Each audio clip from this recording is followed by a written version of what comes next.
Hay palabras que no conviene decir demasiado alto. Skinwalker es una de ellas. En la tradición navajo, no es solo una criatura, es algo peor. Alguien que puede cambiar de forma, imitar voces y hacer que salir de casa por la noche sea una idea todavía más estúpida de lo normal. Y luego está Skinwalker Ranch, un lugar en Utah donde ese nombre dejó de sonar a leyenda y empezó a sonar a advertencia. Y cuanto más te acercas a esa historia, peor pinta tiene todo. Vamos primero con el sitio, porque el decorado ya viene con muy mala intención.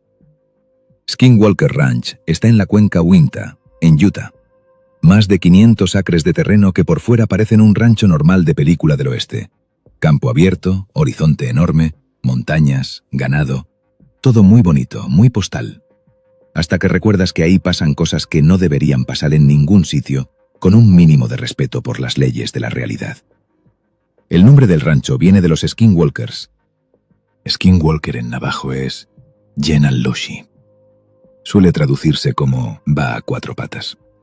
Y ya con eso la cosa promete regular. Y aquí no estamos hablando del típico monstruo random para asustar a turistas. No, esto es otra cosa. En la cultura navajo, un Skinwalker no nace así. Elige serlo. Y para llegar a ese punto, según la tradición, tienes que cometer uno de los actos más horribles posibles. Matar a alguien muy cercano de tu propia familia. Un hermano, un padre, alguien de tu sangre. Muy buen comienzo, sí. Ese acto te mete en lo que llaman la Witchery Way, el camino de la brujería oscura. Y a partir de ahí, se supone que puedes transformarte en animal. Lobo, coyote, oso, zorro, búho, lo que toque. Pero no como quien se pone un disfraz. No. Te conviertes, pero conservando tu mente, tu intención y toda la mala leche humana. Y aquí viene lo fuerte. Se dice que pueden correr a velocidades absurdas, imitar voces humanas, causar enfermedades, manipular, maldecir y usar polvo hecho con huesos de cadáveres. El famoso corpse powder. Sí, muy gourmet todo. También roban tumbas para conseguirlo. Porque una vez cruzas esa línea, ya lo de la dignidad te queda un poco lejos, la verdad. Y lo peor no es solo lo que hacen. Lo peor es cómo lo hacen. Pueden imitar la voz de alguien que conoces, de un familiar, de un niño, de alguien querido. Te llaman, te sacan fuera. Y entonces, bueno, ya sabes. Por eso en muchas familias navajo no se habla de ellos a la ligera. No es un tema para echar el rato. Se evita nombrarlos en voz alta porque se considera que llamar su atención no es precisamente una buena idea. Normal. Las historias que cuentan los mayores sobre Skinwalkers son de esas que no te hacen gracia ni aunque lo intentes. Se habla de sedes que rondan de noche los Hogan, las casas tradicionales navajo, imitando voces de familiares para hacerte salir. La voz exacta de alguien que tú conoces. Estamos cansados. También se habla de persecuciones a cuatro patas, a velocidades que no cuadran con ningún animal normal, y de marcas o enfermedades que aparecen después de ciertos encuentros. Algunos relatos dicen que si consigues matar a uno, debajo del animal aparece el humano. Pero casi nunca lo consigues. Porque claro, bastante tienes con no perder la cabeza o acabar muerto como para ponerte a hacer comprobaciones forenses en mitad de la noche. Y no solo matan, según esas historias. Pueden robarte el alma, hacerte enfermar, volverte loco poco a poco, llenarte de pesadillas, meterse en tu vida como una infección con patas. Los utes y los navajos llevan siglos hablando de estas criaturas. Y no como quien cuenta una leyenda bonita. Las cuentan como advertencia. Una historia de los años 40 habla de un anciano navajo que vio un coyote parado en mitad del camino. El animal lo miró, se levantó sobre dos patas y le habló con la voz exacta de su mujer muerta. No de una mujer, de la suya. El anciano salió corriendo a casa y encontró a su esposa perfectamente viva. Nunca volvió a salir de noche. Otra historia, de los 60, cuenta que varios jóvenes navajos vieron un búho siguiéndolos durante kilómetros. No solo volaba detrás, imitaba sus risas. Los llamaba por sus nombres. Y al día siguiente uno de ellos apareció muerto con marcas que nadie supo explicar. Y luego está la del camionero de los 70. Conduce de noche. Ve un coyote enorme corriendo al lado del camión a más de 100 kilómetros por hora, y de repente el animal se levanta sobre dos patas y le grita su nombre completo. Su nombre. No, tú. No. Su nombre completo. El camionero aceleró y no volvió por esa carretera. Y la verdad, tampoco es que parezca una reacción exagerada. Lo peor del Skinwalker no es que sea antiguo. Es que la gente sigue diciendo que sigue ahí. En las últimas décadas, los reportes no han parado. Figuras que corren a cuatro patas demasiado rápido. Animales que miran de una forma que no es normal. Voces de familiares llamando desde fuera. Golpes en el techo del coche. Presencias que aparecen en el borde del camino y no encajan con nada. Una de las historias más duras es la de 2018, en la carretera 191. Un conductor ve un coyote enorme parado en mitad de la vía. El animal no se aparta. No huye. Se queda quieto mirando al coche. Luego se levanta sobre dos patas. Y dice con voz humana: «Ayúdame». Eso ya no da miedo porque sea un bicho raro. Da miedo porque habla. Y cuando algo habla, ya no puedes fingir que solo es un animal. Y aquí es donde conectamos esa tradición con Skinwalker Ranch. El ranch está en territorio tradicional Ute, no navajo. Pero la historia que más se repite sobre la maldición del lugar viene de un conflicto del siglo XIX, cuando los Utes ayudaron al ejército estadounidense contra los navajos. Según la leyenda, los navajos, llenos de rabia, soltaron a sus skinwalkers sobre esa tierra como forma de venganza. Una especie de «os quedáis con el sitio, pero os lleváis también el problema». Muy majos. Muchos Utes consideran esa zona maldita desde hace generaciones. Algunos ni siquiera quieren poner un pie allí. Y si miras lo que se cuenta del rancho, la cosa encaja demasiado bien con esas historias antiguas. Animales imposibles, voces que engañan, criaturas que no reaccionan como deberían, presencia extraña, sensación constante de que algo te observa y, sobre todo, un tipo de actividad que parece más inteligente que simplemente paranormal. Como si hubiera intención detrás. Y eso ya incomoda bastante más. En 1994, llega la familia Sherman pensando que ha encontrado el sitio perfecto para vivir tranquila. Y el rancho, por lo visto, decide trolearles la existencia desde el minuto 1. Campo, ganado, espacio, silencio. La típica vida de nos quitamos del ruido y empezamos de cero. Terry era ganadero. No iba buscando ovnis, ni brujería, ni un pase VIP al trauma paranormal. Iba buscando tierra, reses y tranquilidad. Pues no, amigo, porque el rancho ya les estaba esperando. La propiedad había pertenecido antes a la familia Myers, que la había tenido desde los años 30. Después quedó vacía durante años, y cuando los Sherman entran por primera vez en la casa, se encuentran con algo que ya les deja mal cuerpo. Puertas con cadenas, ventanas con cierres raros, pestillos colocados de maneras extrañas. No era la típica casa vieja con arreglos improvisados.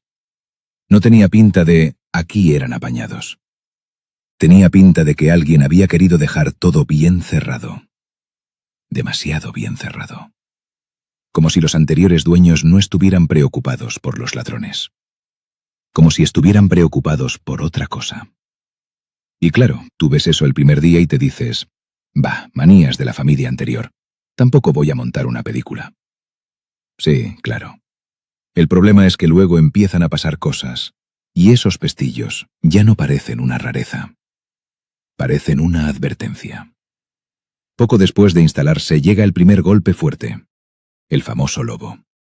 La familia ve un animal enorme junto al ganado. Pero enorme de verdad. No grande para ser un lobo. No. Demasiado grande. Y sobre todo, demasiado tranquilo. No tenía ese comportamiento nervioso de un animal salvaje sorprendido. Se movía con una seguridad rara, como si estuviera en su sitio. Y ellos no. Terry se acerca. Intenta espantarlo. El animal sigue a lo suyo. Agarra a un ternero. Y Terry acaba disparando de a corta distancia. Según lo contaron, le dio. Y el bicho apenas reaccionó. Luego volvieron a dispararle con más potencia. Y nada. El animal se alejó como si le hubieran dado con piedrecitas. Y ahí ya no estás en «qué lobo más raro». Ahí ya estás en «vale, esto no va con reglas normales». Después del lobo, la cosa no se calmó.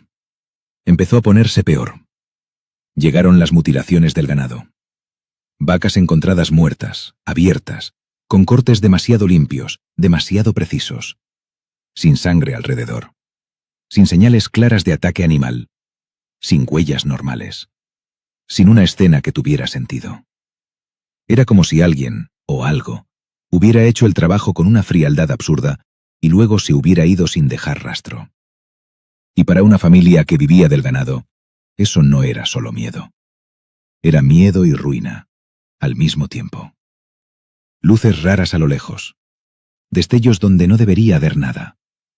Sombras. Movimientos en zonas donde sabían perfectamente que no había nadie. Y luego las voces. Y aquí es donde la cosa ya se vuelve fea de verdad. Los Sherman contaron que por las noches escuchaban voces masculinas por encima de ellos, como si estuvieran flotando en el aire.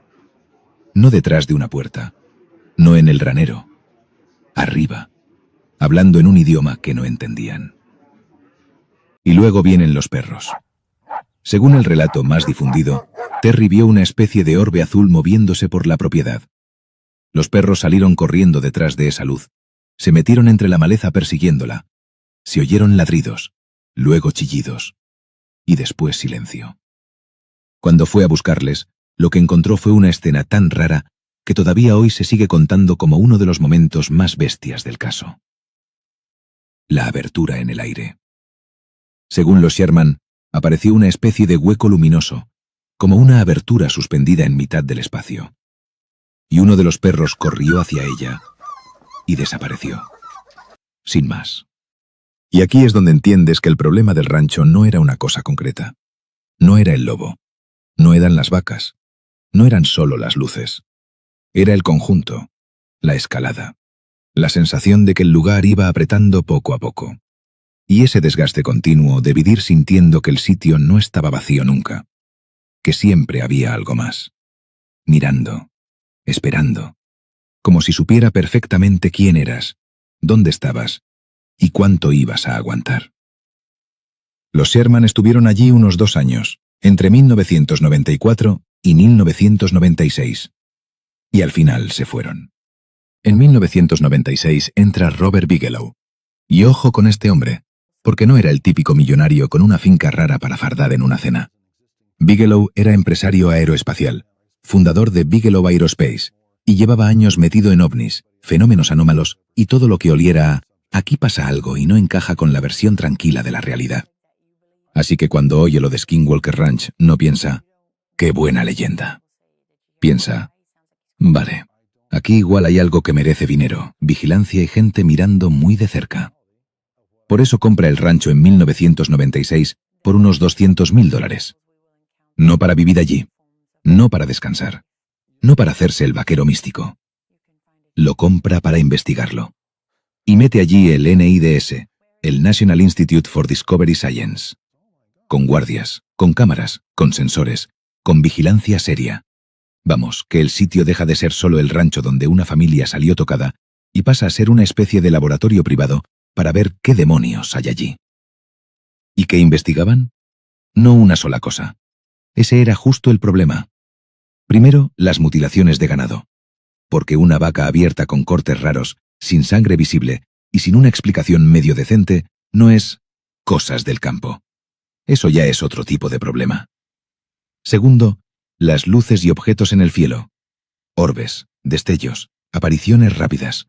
Cosas que no se quedaban quietas ni daban tiempo a decir, «bah, sería un avión». Sí, hombre. Tercero, criaturas y presencias. Y aquí el libro Hunt for the Skinwalker mete bastante material.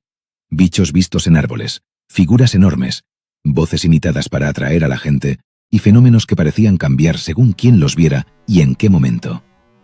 Cuarto, los efectos sobre aparatos y personas. Equipos que fallaban, lecturas raras, cámaras dando problemas, y esa sensación tan maja de que cuanto más intentaban observar, más se torcía todo. Como si el rancho dijera, sí, tú investiga, ya verás. Y ojo, porque también manejaban otra idea que da bastante peor rollo. Que parte del fenómeno no estuviera solo arriba, sino abajo, debajo del rancho. Cavidades, anomalías geológicas, algo enterrado, alguna estructura rara, o un vacío donde no debería haberlo. O sea, que la pregunta no era solo ¿qué vuela por encima? La pregunta también era ¿qué narices hay debajo de tus botas? Ahora vamos con BAS, porque aquí está parte de la chicha buena. BAS significa Bigelow Aerospace Advanced Space Studies. Era la estructura de Bigelow que luego gestionó informes, bases de datos, material y trabajo relacionado con fenómenos anómalos.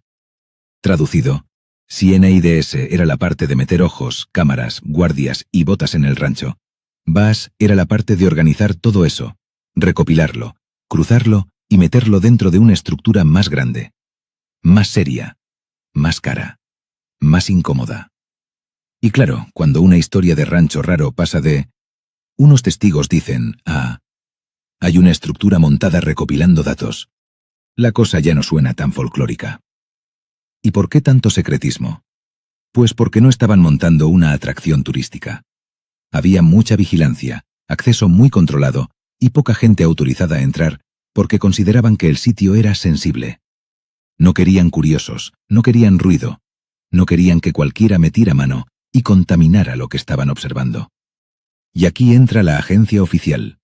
La que aparece de verdad en esta historia es la DIA, la Defense Intelligence Agency, a través del programa AAWSAP. Y aquí ya el ambiente cambia bastante. Porque una cosa es un millonario obsesionado con lo raro, y otra muy distinta es que una agencia de inteligencia de defensa diga, vale, vamos a mirar esto. Si aquello podía servir para estudiar algo raro antes de que se les colara por otra puerta. O sea, ya no era, esto da mal rollo. Era, si esto es real, más vale entenderlo. Y esa es la parte que pone este tramo a otro nivel. Porque después de años de vigilancia, seguridad, dinero, NITS, BAS y gente mirando con cara seria, no salió una explicación limpia. Nada de era esto y asunto arreglado. Lo que quedó fue un montón de testimonios, material raro, datos incómodos y la sensación de que el rancho seguía sin encajar en una sola caja. Y luego llega el siguiente relevo. En 2016, Bigelow vende el rancho. Pero no lo vende para cerrar la historia y no volver a mirar atrás. No, se lo vende, a través de Adamantium Real Estate, a Brandon Fugal. Y aquí entra Brandon Fugal. No para pagar la historia. No para decir, bah, esto eran cuentos. No para convertir el rancho en una finca bonita con visitas guiadas y un llavero en la salida. No. Entra para seguir investigando. Fugal compra la propiedad en 2016, pero durante años mantiene la compra en secreto. Y eso ya te da una pista del tono. Si compras el rancho más raro de Estados Unidos y encima no quieres que se sepa de entrada, muy normal todo, sí. Más tarde él mismo explica que se interesó por el lugar después de hablar con gente vinculada a la etapa anterior y que llegó a la conclusión de que aquello merecía seguir estudiándose en serio. A partir de ahí empieza la etapa moderna del rancho. Más cámaras, más sensores, más drones, más láseres, más cohetes y más científicos con cara de esto no estaba en el temario. Con la serie The Secret of Skinwalker Ranch, que arranca en 2020, Fugal pone cara pública al proyecto y deja al frente visible de muchas pruebas a gente como Eric Bart y Travis Taylor. La idea era simple: dejar de hablar solo de historias antiguas y empezar a provocar respuestas medibles. O, como mínimo, intentarlo sin que el rancho te vacile demasiado. La serie ya va por 6 temporadas, y la sexta se estrenó el 3 de junio de 2025. Además, Fugal ya ha dicho que viene una séptima en 2026. O sea, el asunto sigue muy vivo. ¿Y qué dicen haber encontrado en esta etapa? Aquí es donde la cosa se pone jugosa. Uno de los puntos calientes es el Triángulo, una zona del rancho donde el equipo asegura haber visto repetirse varios problemas a la vez. Fallos de GPS, drones que se descontrolan, cohetes que se salen de trayectoria, señales que se cortan y lecturas extrañas en el aire. No una vez, varias. Como si justo ahí la realidad decidiera ponerse borde. Un trabajo técnico publicado en 2025 resume precisamente anomalías de GPS, desvíos de láser, trayectorias raras de cohetes y episodios de radiación ionizante registrados en esa zona. O sea, no es solo vi una luz. Es saqué aparatos y los aparatos también se cabrearon. Otro frente gordo es la mesa. Porque si el triángulo es la parte de algo raro pasa en el aire, la mesa es la parte de igual el problema viene de abajo. En la etapa Fugal han insistido mucho en que ciertos escaneos, estudios sísmicos y pruebas apuntan a anomalías subterráneas. Huecos, cambios bruscos de material o algo que no encaja del todo con lo que esperas encontrar bajo un rancho normal. Muy campo, sí. Y claro, cuando a eso le sumas luces arriba y fallos de equipos, pues la pregunta ya no es solo ¿qué hay en el cielo? La pregunta es ¿qué narices hay debajo? En la temporada 6, además, el programa insistió bastante en una posible burbuja o domo detectado con LIDAR sobre zonas concretas del rancho. La idea que vendieron fue que había una especie de volumen o estructura invisible en el aire, relacionado con puntos calientes de actividad UAP. Sí, suena fuerte. Pero ese fue precisamente uno de los grandes reclamos de 2025. No solo anomalías en tierra o bajo tierra, sino algo arriba que parecía delimitar una zona rara. Muy discreto todo, desde luego. Y luego están los casos concretos que siguen dando mala espina. Thomas Winterton, el superintendente del rancho, contó que después de trabajar excavando en una zona de la propiedad, desarrolló una lesión grave en la cabeza. Según su relato, aquello se complicó hasta el punto de que el cuero cabelludo empezó a separarse del cráneo. Sí, la frase es fea porque la historia lo es. Y él mismo ha relacionado ese problema con el rancho y con la vieja idea local de que excavar allí trae consecuencias. Como recomendación general, no está mal. Si un sitio lleva décadas dando sustos, igual no empieces haciendo un agujero. Otro caso muy citado en la etapa actual es el de una vaca joven que apareció muerta de forma repentina. En la investigación se detectaron pequeños picos de radiación en la zona, y el veterinario concluyó que el animal había muerto por una neumonía rapidísima asociada a un shock o trauma casi instantáneo. Muy casual todo, sí. Una vaca que cae de golpe, radiación cerca, y todo el mundo intentando poner cara de profesionalidad. Y luego están los drones. Porque los drones en Skinwalker Ranch tienen una vida bastante estresante. Se caen, pierden señal, se quedan sin control. O directamente hacen cosas raras justo en las zonas que el equipo más quiere medir. Y eso es parte del motivo por el que el triángulo se ha convertido en obsesión. Porque demasiadas veces los fallos ocurren exactamente donde no deberían. No en cualquier punto del rancho. Ahí. Justo ahí. Como si el sitio tuviera una puntería estupenda para fastidiar experimentos. Y por si faltaba algo, sigue flotando el tema del hitchhiker effect. La idea de que algunas personas no solo viven cosas raras dentro del rancho, sino que luego parecen llevárselas a casa. Sombras, ruidos, sensación de presencia, aparatos haciendo cosas solos, sueños raros, mal rollo. Vamos, que el rancho no solo te da una experiencia. A veces parece que te mete un extra no solicitado en la mochila. Detallazo. Lo más incómodo de la etapa Fugal es esto. Han metido más tecnología que nunca, más ojos, más pruebas, más instrumentación. Y aún así no han salido con una explicación cerrada. Han salido con más datos raros, más casos, más capas, más preguntas. Y esa sensación fea de que cuanto más intentan apretar al rancho para que responda, más raro se pone. Que, sinceramente, es una forma bastante odiosa de existir para un trozo de tierra. Así que no, con Fugal la historia no se calmó. Se volvió más visible, más medida, más cara. Y de alguna manera, todavía más incómoda. Porque ahora ya no son solo relatos antiguos o sustos de familia. Ahora tienes empresarios, astrofísicos, LIDAR, cohetes, drones, GPS, estudios sísmicos y radiación. Y aún así la pregunta sigue siendo la misma. ¿Qué demonios hay allí? Skinwalker Ranch es una de esas historias que te dejan una pregunta incómoda rebotando en la cabeza. ¿Y si no estamos solos? Y encima lo que hay al otro lado tiene un humor de mierda. Porque sí, claro, aquí puede haber de todo. Folclore, sugestión, negocio, televisión, teorías locas, exageración humana y unas ganas tremendas de convertir el caos en narrativa. Pero también puede haber algo allí que lleva siglos haciendo exactamente lo mismo. Dejarse ver un poco, liarla, desaparecer y reírse de nosotros mientras intentamos explicarlo con drones, gráficos y cara de profesionalidad. Y eso ya tiene menos gracia. O más, depende de lo mucho que te guste dormir tranquilo. Así que dime tú, ¿Skinwalker Ranch es real? ¿Es un rancho con marketing paranormal premium? ¿Es una mezcla entre leyenda, geología rara, trauma colectivo y gobierno metiendo cucharón? ¿O de verdad hay algo allí abajo, arriba o en medio, que no encaja con nada? Déjamelo en comentarios. Y si este vídeo te ha dejado pensando, o al menos con esa risa incómoda de «Vale, esto es ridículo, pero tampoco me hace gracia», dale like, suscríbete y activa la campanita. Porque si la realidad de verdad se rompe a veces, más nos vale no pestañear. Nos vemos en el siguiente.